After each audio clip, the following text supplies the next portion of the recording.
little bit of a recap. What we've been looking at, us as humans, we are designed with free will, and we have problems in our lives. And for most of us, it's the voice in our head that you're not good enough, that you're not strong enough, that you're not important enough, that you're not lovable, all those things. And for human nature, we need to be comforted. We need to be consoled, and for many of us, obviously in this room, due to our celebrations, have found alcohol or drugs or cutting or overeating or porn or whatever it is where we found a solution to a spiritual problem. And that's what we've been looking at in the book of James, that we have a spiritual problem. And if we have a spiritual problem, we need a spiritual solution. And so the book of James talks about being on this spiritual journey, this journey of intimacy and a relationship with God. In Alcoholics Anonymous, we look at the 12 steps. People get confused with that. It's not the solution, but it takes you to the solution, which is God. At Union City Church, we have a thing called Life Lab, which starts in September the 10th. And it is a spiritual journey, and I like to tell people that my job, our job as a community, is to take people to God, to take people to Jesus, to have a relationship, and for me to get out of the way. And when you ask really hard questions that I might have an answer to, I would prefer to take you to the Creator, to take you to the solution, to take you to the voice that can change you with very few words. And so I believe as leaders, our main job is to guide you up the mountain to have an experience with God and to do our best to get out of the way. So we have a new solution, the Creator, through a relationship with Jesus, and really having a spiritual experience. We have lots of experiences, and that's how we learn. Through our experiences, this is where we have our belief system. And so just simply, you have an experience in grade 5. I don't remember if any of you remember grade 5, but it was one of those, that's when you kind of get to that age where you're trying to figure things out, and that group and that group, not that group, that's the group that gets picked on, so I got to fit in with this group. And it's, it's that age, and the teacher, I remember when the teacher would ask a question, my immediate response is look somewhere else and not at the front, because I do not want to get asked. But when the teacher asks you the question and you answer it wrong, and maybe the teacher's having a bad day and makes fun of you and the kids laugh. And so that's an experience that creates a belief system. And maybe your belief system is I can't trust authority, or I'm stupid. And you begin to believe that and you act accordingly. That's your thought process, and what you think is what you'll act. So that's our belief systems. Our belief system is always built upon learned experiences. What we believe steers our actions, our words, and our lives. So this is what James is talking about. This is the building blocks of the foundation of that spiritual experience with our higher power, God. And so James builds on this, and what we learned at the beginning of James is this. We talked about faith without works, and he's talking about this faith. He's talking about belief. And so when we looked at through the Bible, it's like this works of God. And so many of us automatically think that we can do enough good to get into the good books. It's all about doing, but what we learned was the work is actually the belief in God, the belief in Jesus. In John 6:29, the work of God is to believe in the one that he sent. So it's this belief in Jesus. And so I truly believe that this journey of spirituality and the 12 steps, if that's what you're on, or the Life Lab, brings you into a spiritual experience so that you can have a belief in Jesus, in God, and then your actions will change. So that's what James is talking about. If you have this belief in Jesus, if you've given and surrendered your life, then he says this is what your life is going to look like. He says you're going to to have faith in God. And with faith, if you have belief in something, your faith in that, your actions will change. Your actions will be this. If you have faith in God, in Jesus, you start to read and learn, and you learn that, oh, God is my provider. God is my defender. Oh, so your actions will be, you probably won't be defensive. And you probably won't really worry about how much of a paycheck and striving to prove yourself, because God's going to do that for you. So James is saying, here's some metrics if you've actually really put your belief into Jesus. So I always like to turn everything on a positive. So I think it's an encouragement. I don't think it's warnings necessarily. I think it's encouragement. I think it's like mom saying, if you do this, this will happen. I just want to encourage you not to do that. And so I think James kind of does that. So he says, you will be able to have metrics. And we talked about if you have a business and you have no metrics, you don't know if you're successful. If you have a product like kombucha or some clothing or music, if you don't have metrics, you don't know if you're doing the right thing or if you need to make some changes. So some of the metrics of a changed heart, of a belief in Jesus, was what James was talking about. Our actions would change, kind of the obvious one. What comes out of our mouth will be another metric. And the wisdom we use whether it's our will, our thoughts, our intellect, or is it God's intellect?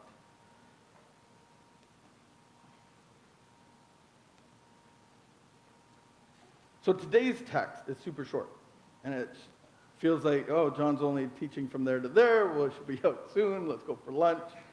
And when I read this text, I'm like, oh my goodness, there's a lot in here. It's so short, but there's a whole talk about time. And what is time, and is it ours, and was it created for us? And because if you look at eternity actually erases time, because, okay, when did eternity start and when is it going to end? Those are main components of time. And so is there time? Because he's talking about time in this short passage. Our will, our arrogance, our pride, God's will. What is God's will? The sovereignty.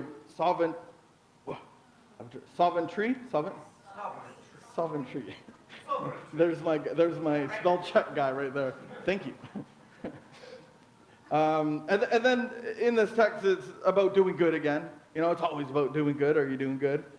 And our actions tell us our heart condition, and our actions will always tell you really what your choice is. I worked in the addiction field for 10 years, and when I first started, I was so on top of things. Like, I'm smelling people's breath. Are you drinking? Are you on drugs? Look at my eyes. And I was like this private investigator for everybody in the house. I'm listening at doors. I'm going through room checks. I'm like finding out everything to see if your actions have proven your heart change. You come into a rehab center, I surrender. What does that mean? Here's some rules, and this is what you have to do. And at the beginning of being a leader in the addiction home, I was very on top of everybody. I was like a private investigator. And what my mentor taught me was, hey, John, you just settle down. You don't have to do that. You're getting some complaints. You're bothering people. You can't do legally some things that you're thinking about doing. And he just said their heart, their actions are going to show. And everybody in this home, they've proven over the last 10 or 20 years that they can't control drinking or putting a substance in their body. So within a very short period of time of them not coming home on curfew, you're going to know a thing or two. You don't have to try and catch everybody before they do everything. So our actions are always going to tell what is in your heart. What I've learned is time will always tell everything. And so many of us can say the right words, seem like we're doing the right things, but time will always tell if you've actually had a heart change. And the reason why this is important is because just like time really doesn't exist, neither does death. And we're all going to die. But we're all going to live eternity somewhere. And so this is why it's so important that we actually have metrics of a changed heart. Because at one point in your lives, yes, your physical body will die. physical time will disappear, but you will be in front of the Creator and you'll have to answer some questions. And maybe he'll be like, here's the metrics. Remember John Ruby? Remember that guy? He was a bit annoying and loud, couldn't speak properly. And remember he was teaching on James and he gave you some metrics? Remember those days? And you're like, not really. Right? And it's like, oh my goodness. At the end of this physical life, you will be before a Creator for the next eternity. So to me, metrics are important. So in this short text, I picked how do we do this? James 4, 13 to 17. And you broke up my punchline. I was getting to that. James 4, 13 to 17. I picked how do we do this? Like it seems like a lot. It seems like, oh wow, this is, okay, so my actions, my words, my wisdom, like how do I do life? Like I have an intellect, I have experiences, I can figure out life at some level, but you're saying if I've truly given my heart to God, and he's saying, like, turn over my will, my thoughts, my thinking, my intellect, and now how do I do that? Because, well, I have to go work, right? I have to do something, and, well, I've been a mechanic for my whole life, so when I get out of treatment, when I get out of this 9-month rehab center, I'm going to obviously engage back into what I know. But isn't that the point, is you don't know? So the point of this is James is now going to say, how do you do this? How do you live this life of surrendering to God? How do you live this life after experiencing a spiritual experience and putting your belief in Jesus? How do you do this? Because it seems kind of hard. Anybody want to know? George, you want to know? The title of this talk is One Day at a Time. Did I, you know what? There's a problem behind me, right? There's no PowerPoint. Did I forget to do my PowerPoint? Hey, I did my PowerPoint. I don't know if I sent it. Oh, technical. One day at a time. This is what I want to speak on and what I want to teach and kind of tell you what I've learned about it. Father, we just thank you for your word. We thank you that you do have a will and a way for us. And I thank you that you've given us free will, that we can choose your love instead of creating that for ourselves. We want to learn how to follow you. And so teach us, Holy Spirit. In Jesus' name, amen.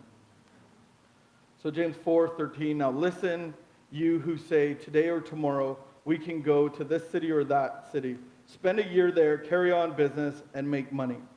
So this is the plan. He's saying this is the plan of man, of self. Jesus issues a warning upon a believer. James issues a warning upon a believer, an encouragement. So maybe you've said this, after rehab or after I get married, this is what we're going to do. I got it all planned out.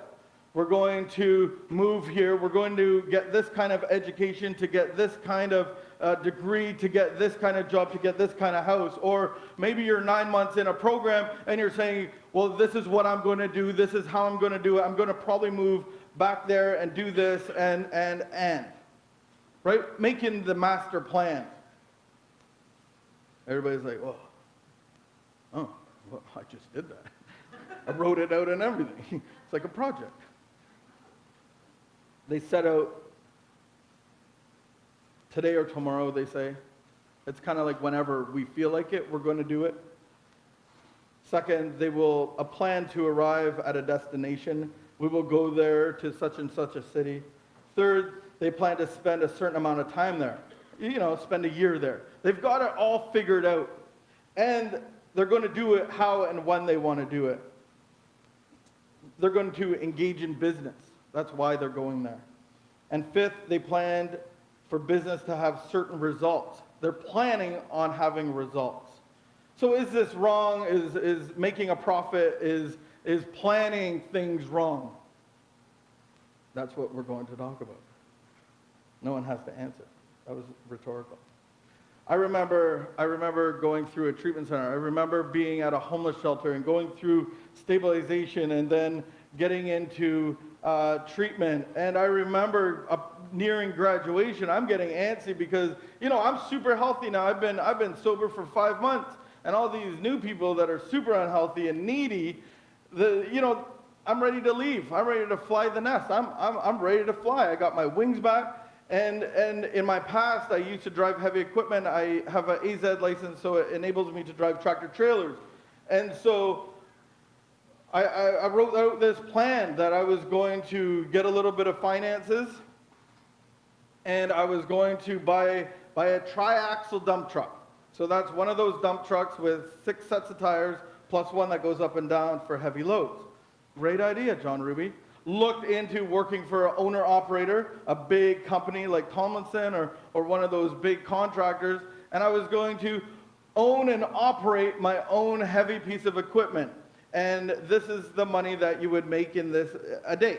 So then these are the bills. This is the cost of diesel, insurance, and all that. And then I was going to buy a float, like a trailer, and then I was going to buy a backhoe, a thing that digs. And then I was like, I'm going to build my empire out of machinery. This is going to be awesome. And then I have to have a purpose.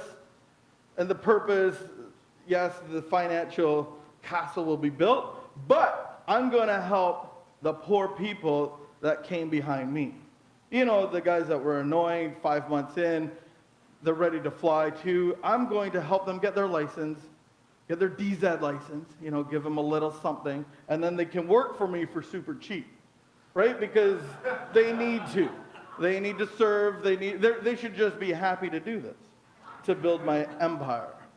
I didn't say it in that words. I had convinced myself this was a great, honorable plan and idea.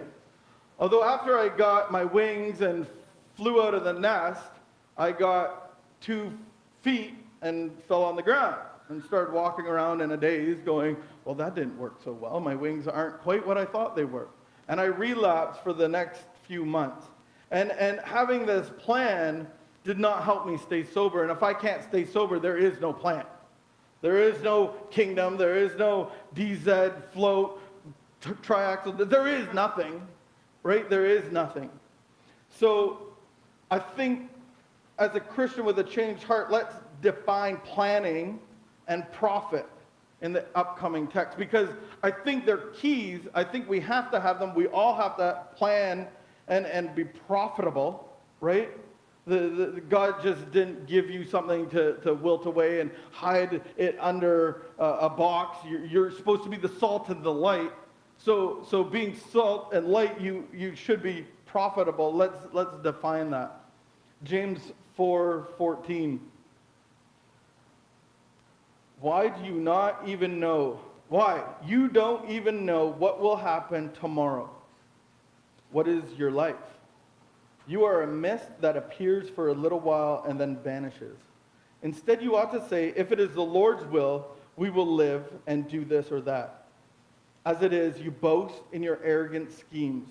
All such boasting is evil. If anyone then knows the good.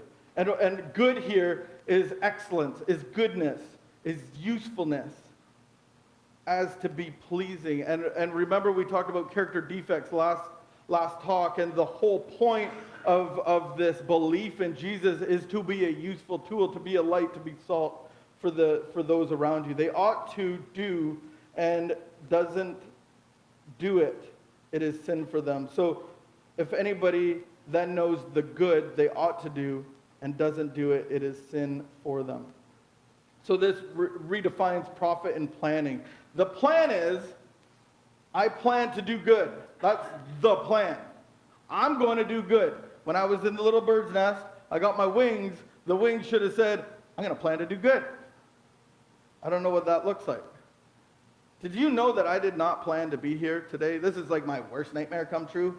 Like in 2005, you're my intake worker, and you say, hi little broken bird, come on in to our homeless shelter and start rehab. And if you said, oh, and by the way, to become and stay sober, you will know Jesus. You will go to church. But even more exciting, you will plant a church and become a pastor and speak to people in front of people. I'd be like, no. Where's the beer store? That would be, I woke up to a nightmare. No, God has given me the joy of doing this, but this is not my plan at all. And if you said to me, how do I plan to do what you're doing? One day at a time, to plan to do good. Just plan to do good today, because that's all you got. The plan is to do good. And what is the profit? Is the good. The good is the profit. That just hurt my head. So the plan is to do good. That's my plan. All right. I got a plan to do good. What's good? Define good, John Ruby. The good is, what can I be of a benefit to other people? How can I be a useful tool to God? Okay, I have a little bit of money. I paid all my bills. Now how do I benefit? How do I do good with this money? How do I do good with my time? Does doing good include a job? Didn't seem like that was fitting for me. It got in the way of my plan of doing good. So I quit my job. In one day, I quit my job and called my wife and said, hey, I quit my job. And she's like, did you get fired or did you quit? I'm like, no, I quit. I'm going to do good. She's like, that's a different plan. All right, little bird, go do good. I'll pay the bills.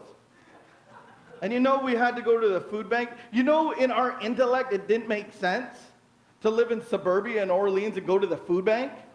There's a food bank in Orleans. And people put food on my doorstep. And I didn't ask for a job. I didn't ask for money. I didn't ask for anything because I was leaving that. I was doing good. And you said you're going to provide. You're going to find a way. You're going to defend. Right? You're going to do all that stuff. I put my belief in you, and now my actions are I'm going to do good. And we got fed, and the car remained gassed up. That word. Spell check can't help out. Where was that? Diesel. The only way to live this life of the plan of doing good, and your margins are the good that comes out of it. The only plan to be able to do this, and what I would say to you is, how do you get here or there? It's doing it one day at a time. It's the only way that anybody can do this. And to me, there's three ways to live. There's yesterday, tomorrow, and today. And so looking at the yesterday kind of looks like the only, if only, remember. They could tell you dates and times and precious, wonderful moments.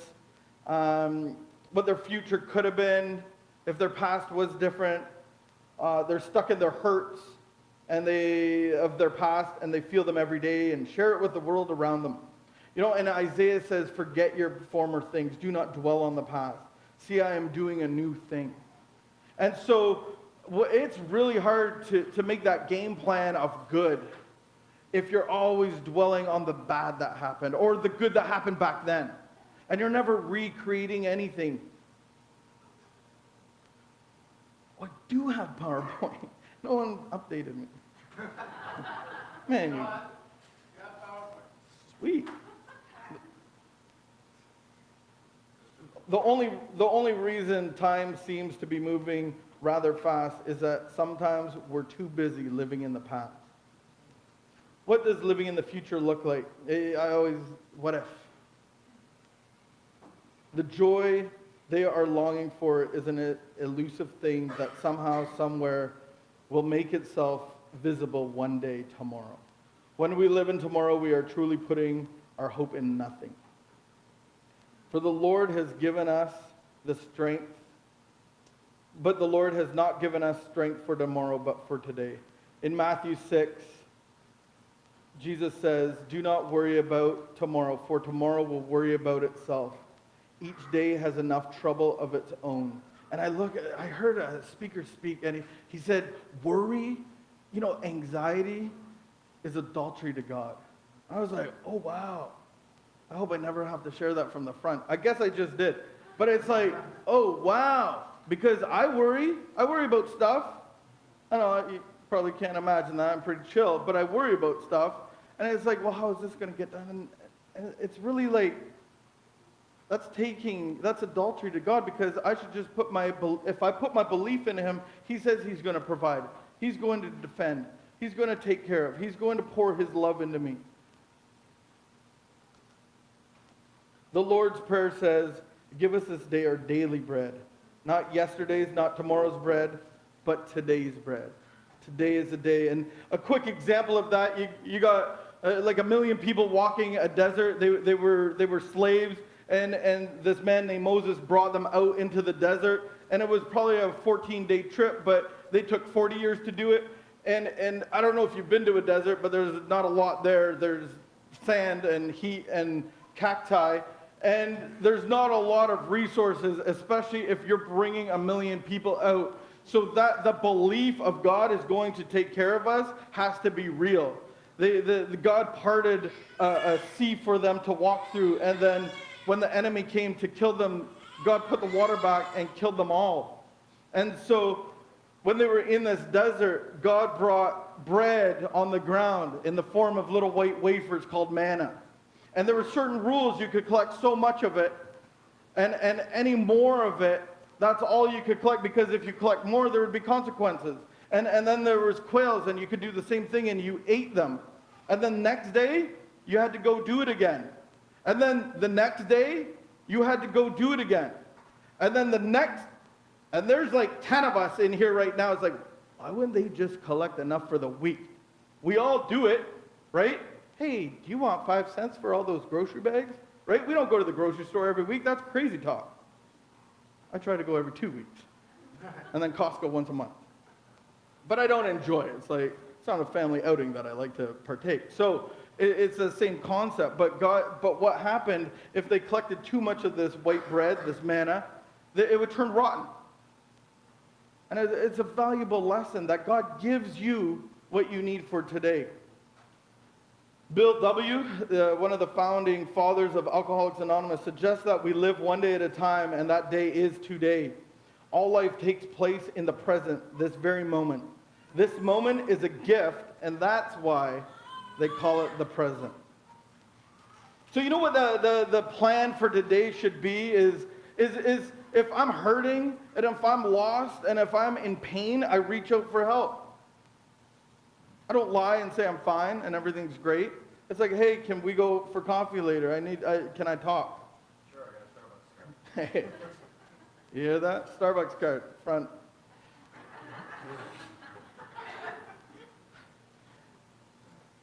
I will focus on rather giving than consuming.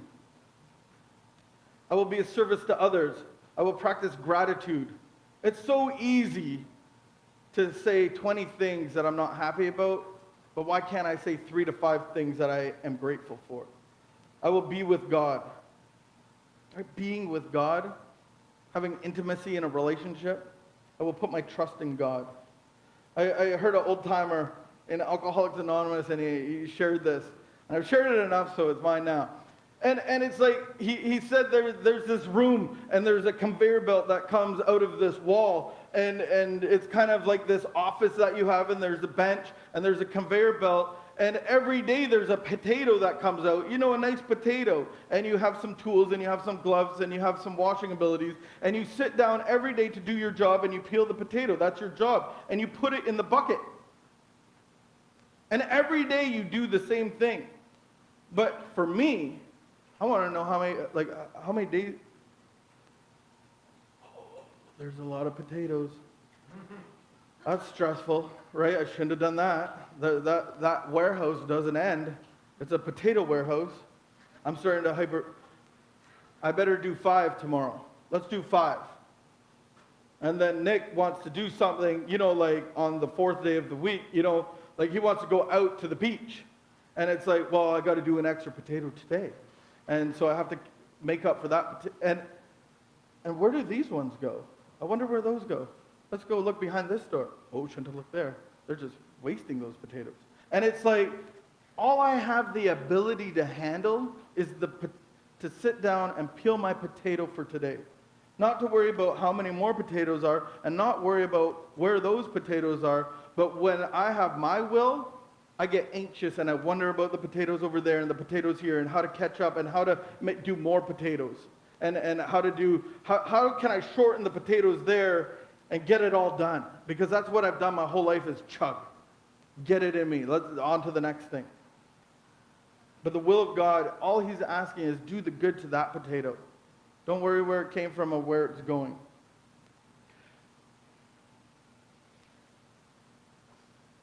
All we can do is cope with the potato today. Even a straw broke the camel's back. So if we have too many potatoes and start worrying about where they're coming from or where they're going, it'll break your back.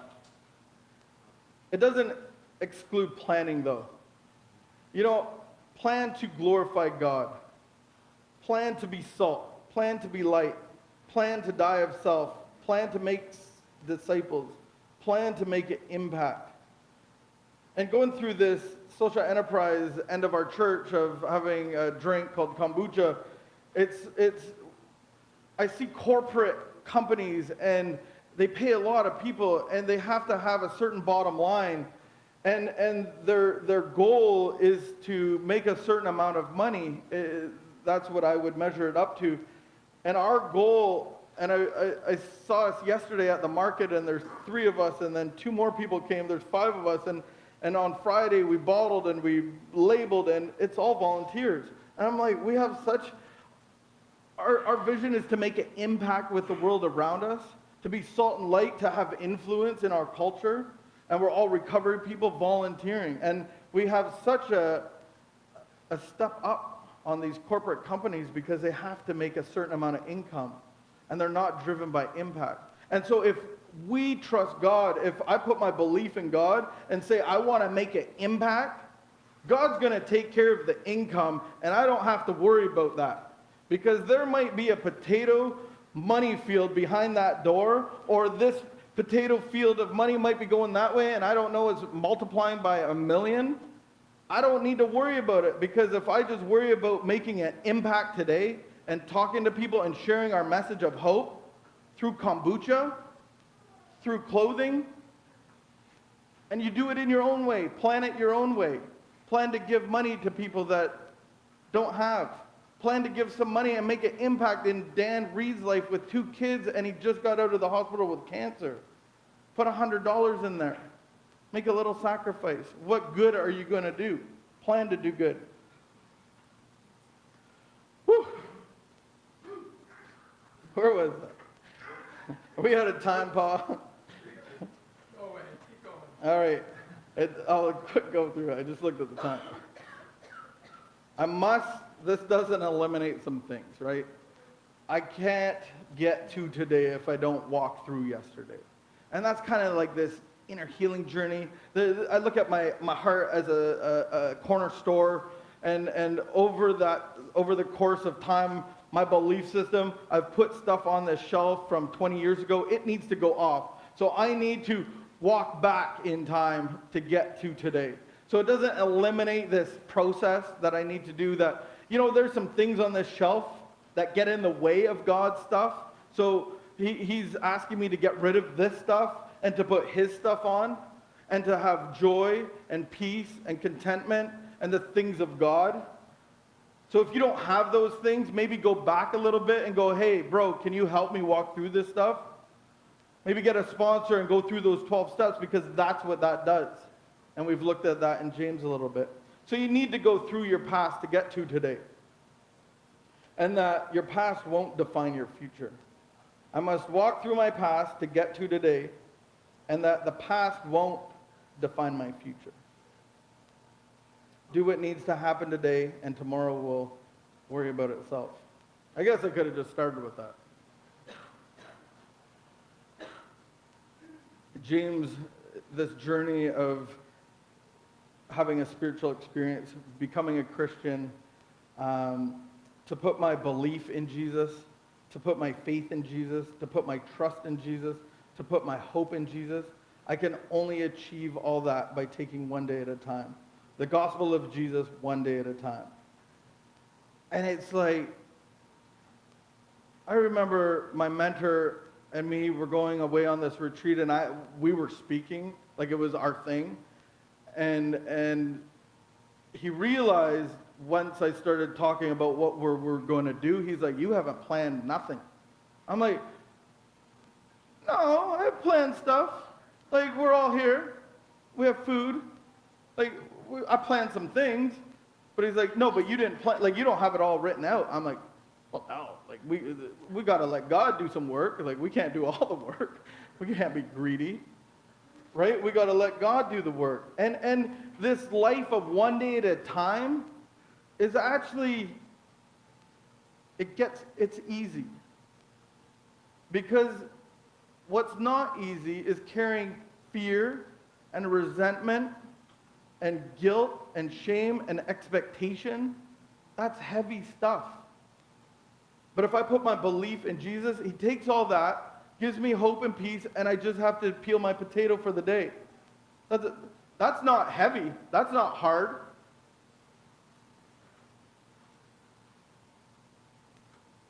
Worrying about the other potato peelers. Well, that guy peeled 5. Gotta keep up with that guy. That's a heavy burden. Jesus says, take my yoke upon you and lean from me, for I am gentle and humble in heart, and you will find rest in your souls. For my yoke is easy and my burden is light. He's actually making a statement that we all have a yoke. We all have something that we're going in a direction with a weight. I want that weight to be light. And with my belief in Jesus one day at a time, my yoke is light. So, I don't know, I think that might be another measurement. It's not in James, but if you have this heavy yoke and you're dragging your life around, that's not the right yoke. Your belief isn't in the right thing. You might have a belief in Jesus, but I think you probably have about 10 other belief systems that you need to get rid of. Because Jesus is saying it is light. I'm confirming that this life, I'm glad I got sober now. Maybe the first 2 years was a battle and a miserable and all that, and then the responsibilities of like paying bills. Wow, that's tough. But today, it's fun. It's light because God's got the plans in the future. So, are you peeling 20 potatoes in a day trying to prove yourself? Or are you peeling 5 potatoes in a day and missing a few days? Or are you not peeling potatoes? Is your burden light or heavy? And if it's heavy, if you don't have a belief in Jesus, I just want to give you that opportunity because I think it's super important to actually go, hey, today I want to put my belief in Jesus because I want my actions to change. I want my thoughts to change. I want my words to change. I want different wisdom from what I'm doing because it's not going to work. I've been to rehab like 10 times. Like, I'm sick of this. So what I've done, beautiful little medallions, chips, if you will. It's cut from a branch in my dad's tree. He let me. I think you cut it. And it just represents the death of Jesus being on wood. He died so that we can have life. He took that heavy burden so that our burdens could be light. And if that's you for the first time, if you're new to all this, or if you're coming back to this, and you just want to take a stand and go, yeah, I want to put my belief in Jesus today. I just want to give you the opportunity to come up and get a Hope and Freedom chip. Woo!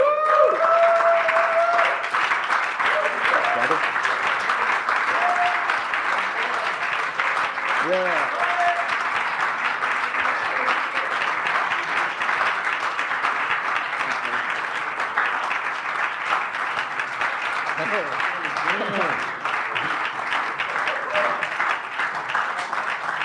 Oh.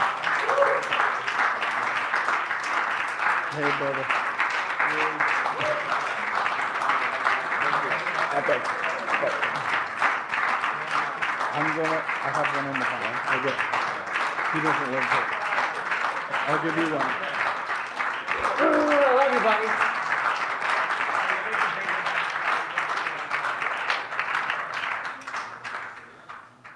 like Bob in the back. He's standing.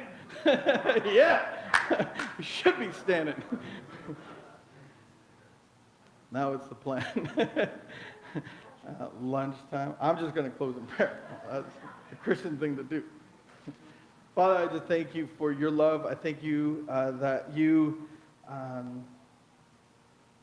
your promises that you love us, that you care for us, that you